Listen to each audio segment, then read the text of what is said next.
When you hung me up and my heart dried out, just like the fruit on a windowsill, taking us back to the city. Hi, it's Tracy here. We're at the Portland Public House in Kingsland. We're from Music Nation and with the wonderful Liam Finn, renowned from back in the day, Betcha Duper. And now today we're talking to you about your third album, your solo album, yeah? Yeah. The Nihilist. The Nihilist. That's right. You said it correctly. Yeah, I did. Thank God for that. So you're back in New Zealand. You're living in Manhattan at the moment? In Brooklyn. Brooklyn, sorry. Yeah. So in close proximity, and my little studio that I recorded most of this record at has a very fortunate view of Manhattan out my window. So yes. Very So inspiring place to be. It is, yes. Yeah, It's really good. Yeah. And so where did you record your album? I ended up with my own room in this studio called The End, which is down the end of a street called Greenpoint Avenue. And when I met these guys who just opened this really cool little facility, just a bunch of musicians trying to have a little studio, they had this room, this kind of big warehousey room that they used for shows maybe once a week, and it had these big windows that looked this kind of over this wastelandy kind of post-apocalyptic wreck over, and then there was the East River and then Manhattan, so it looked very intense. But over the course of me working at this place, they built it into a beautiful park, and now it's become this like amazing gentrified utopia at the end of Greenpoint Ave. So fabulous. I've watched it kind of transform a little bit. But yeah, so I've got my own room now in this little facility, and I made most of the record sort of staying up all night. Late nights. Because there's noise during the day, and it's not like a treated studio. It's not soundproof or anything like that. It's just this. They moved out of their office for me. Actually, I bonded with these guys so much that they knew that I needed my own space, man.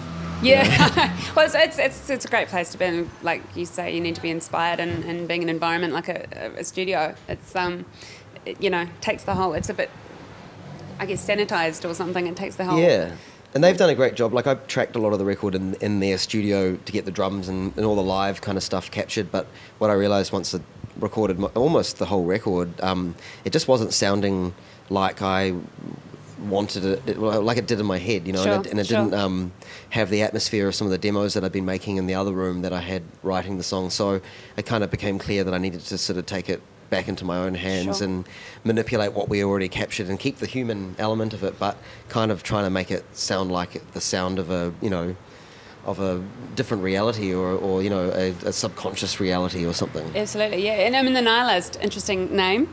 What was sort of the inspiration behind that, calling it that? Well, I guess, for a lot of people, nihilism is a pretty dark, big nothing kind of topic, and it's kind of synonymous with a lot of pretty heavy metal bands and sort of dark thought. But for me, I'm more fascinated with this idea that, the reality that we've been conditioned to believe is true, through society and through politics and through religion and through everything that we've kind of grown up with. Day to day, we're kind of realising that potentially it's not true, and that we don't really know what's going on, especially amongst, politics and stuff like that. And I'm kind of fascinated with this idea that this record kind of explores different possible realities of my own, and different lives that are potentially playing out within or whatever. But I was kind of imagining them, looking at, Manhattan as this huge metropolis that, everything and anything's kind of happening at one time over there. I was kind of imagining these different realities playing out as I was writing and recording this record. So it kind of became a bit of a, psychedelic, surreal fascination. Yeah, it's really great. And we've got some interesting track names I was going to ask you about, because we want Helena Bonham Carter. Have you met her before? I have not met her. Well, there you go. I hope she likes the song. I'm sure she does. It's pretty cool. But no, I love her acting, and my brother Al is a really big Helena Bonham Carter fan, and EJ, who sings with me, is a huge Tim Burton fan, so it was sort of a homage to them. And I was, again, and this is sort of, now I'm realising how relevant a lot of these songs are to this idea of, or at least political nihilism, or the idea that maybe there are different realities that could be existing, or maybe we need to redefine what our ideas of success and Yeah, love and everything are to absolutely. kind of make them work. And they live in a house where they have two different wings that they're each of I heard their about own. that. It's and really they, strange, eh? And they have Really? an underground hallway that meets in the middle that they Really? can meet up. Yeah, I think it's really romantic. I think it's awesome. I know, yeah, well, exactly. You can do your own thing. And that's, Yeah. no, I heard about that. It was really, really strange. But Yeah. yeah. And there was another one, about your father. Oh, there's a song called Wrestle with Wrestle Dad. with Dad, yeah. What's that about? Wrestling with Dad. Wrestling with you know, Dad? That's It's something. bit of oh, yeah, okay. Something we've been doing for quite a while. You know, it's really good. It's especially now that I'm an adult. Yeah. Yeah. We've been, you know, for a while he would always beat me, especially when I was about 9 years old. He would waste me in the wrestles, but now Yeah. Now you can just nail nail him. him. Nail him, yeah. Yeah. Good. And so you're still performing with your dad every now and then, or? Yeah. Just did a bunch of stuff over this summer, like with Mum and my brother Elroy and EJ and Cissy, who were in my band, were playing as well. And we just did a bunch of dad's shows at these festivals in Australia. Great. But we also made his new record as a family band, basically. That's so cool. Yeah. That's so cool. Yeah. It was really cool. So yeah. really supportive. I guess I've got a really musical family too, and it's the same. It's just so much fun having those jam sessions and. Yeah, it is kind of unique and magical to have that, you know, connection with your family. Yeah. Yeah. And so you've toured with some pretty cool people over the years, and you know, so I mean, are you doing any more tours? Anything lined up soon with any major artists or? Well, not. I mean, there will be something. Fingers crossed. I don't know. Yeah. I mean, I'm sort of treating this. You know, again, I'm trying to redefine every different element of what I'm doing and how I live my life and how we work my career. And I sort of want to. Last time I made a record, I had this whole year plan after it was finished of like what we felt like we were supposed to do, which was go on tour and, you know, kind of commit to all these Textbooks things. And commit to all these things that in some ways weren't realistic or weren't feasible with where we were at, you know, the level that I'm at and stuff like that. So I guess you've got the flexibility now, you know, after doing so much of that now, sort of, you know, and from your experience. All the I guess it's sort of- wisdom to know not what I've to learned over the overcommit. years. I mean, I'm going to go back to New York and do a residency. I've been doing a residency every year for the last 3 years where I just play once a week in a venue and try different things out and have different guests up and Okay, cool. kind of do a lot of off-the-cuff sort of improv things, which has been a big part of what I like to do. So I'm doing another one of those in March, and then from there, I guess, I'm sort of treating it like, I want to treat everything like it's the first time you're doing it, because that's always when it's the most pure and the most Organic, exciting. yeah. And so I guess if the record starts getting, you know, if people want me to go on tour, then that's awesome. But Yeah. I'm not going to bank on it. I'm just going to keep on making more music and use Yeah. my studio and Just sort of see play how it as it goes. comes. Yeah, Yeah. absolutely. I don't think you can actually plan it, sort of just play it Yeah. by ear. And so, I mean, you know, like there's so much amazing music and artists coming out of New Zealand now, and with Lord and all that sort of thing. I mean, you know, one question I really like asking artists, you know, for aspiring artists, musicians, whatever. I mean, what advice from your experience so far can you sort of give people? You know, I don't just know. from your experience, anything, you know that.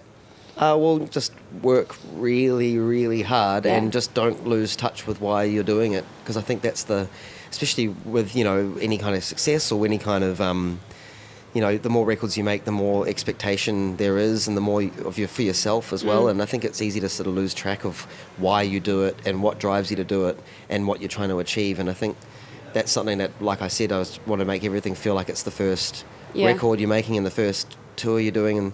And I think that's really important, is just to make sure that you're not compromising. I think the more down the track you get and the more successful you get, the more people start imposing these rules on you, like, oh, well, you can't do it this way now that you're at this point, or you've got to make this decision, or you've got to really think about this before you do it. And I don't believe in that at all. I think you've got to go with your gut. I think you have to do what's exciting. Yeah. And if it's exciting to make a record with just an iPhone, then do that. If Yeah, it's because I think a lot of exciting, artists you know. these days, it's that, you know, with all the media, sort of online, YouTube and Facebook, and that, and a lot of the artists now are just doing it off their own back. It's really sort of admirable to. You know. And I'm more interested in seeing something that somebody made themselves, or at least had a hand in, you know. And I just think that we're redefining the rules now and making up new ways of doing things, and I think that's where New Zealand has a really unique edge on other places, is that we've been forced to do that for a long time. Yeah, and absolutely. I just hope that, you know, just people have to realise they've got to up their game, you know, and living in somewhere like New York is really good because there's so much music being made. Yeah. You have to stand out. You've got to be really excellent. Different.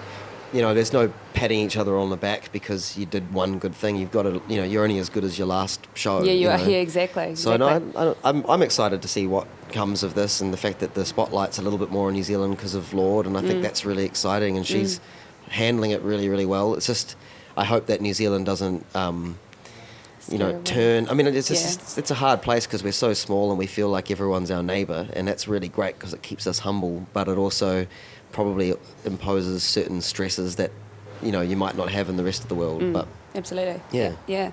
I understand you're a multi-instrumentalist. How many instruments do you play? I don't exactly know how many instruments I play, but I think the total the running total on this record is 67 instruments that I played on the record. But Wow. I only because I've been asked so much because I was doing that one-man band with EJ, one woman in the one-man band for so long. People were kind of like, well, how many instruments do you play? And I started pulling random numbers out.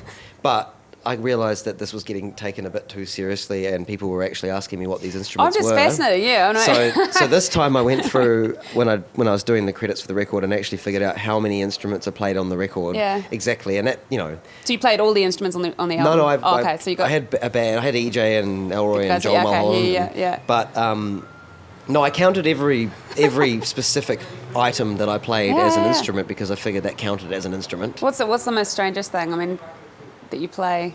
I'm fascinated by instruments. I think they're really cool. Just different, really random. The ding bao.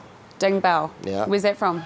I could be saying it wrong and someone's going to shame me out on it, but Well, it was a Vietnamese instrument that's this kind of string attached to you play harmonics on it. Oh, cool. Okay. Yeah. I think it's called dang bao. Ding bao. Yeah, that's pretty Okay. strange. Pretty That's awesome. strange. Yeah, interesting. Do you play the accordion? Just curious. Sure. You do? I mean, to be honest, I should have brought it with me. me playing an accordion or me playing an instrument means I pick up an instrument and make a noise with it and find a way to use Well, it. yeah, exactly. It doesn't really matter. Yeah, I can't say I'm accomplished or could, whip out any classics on it, but Yeah, no, fair enough. I'll make a Okay, noise that's with cool. anything. Next time I'll bring it. Test you out. Sweet. No, that's cool. Now, so what have you got lined up this year? So you're going back to New York.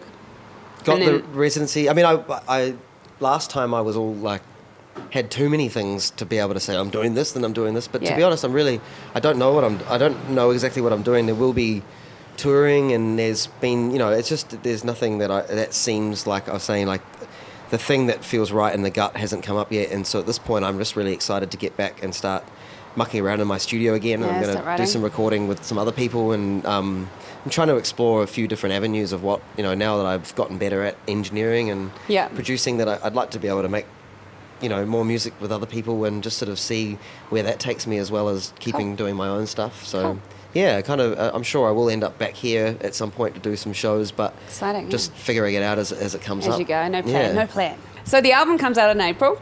Yes, it does. Okay, great. So where can we purchase it? Buy it? It's going to be on or at iTunes, your favourite record store, or your favourite online distributor. Awesome. But it'll be out there. Buy it on vinyl. It's going to be double vinyl.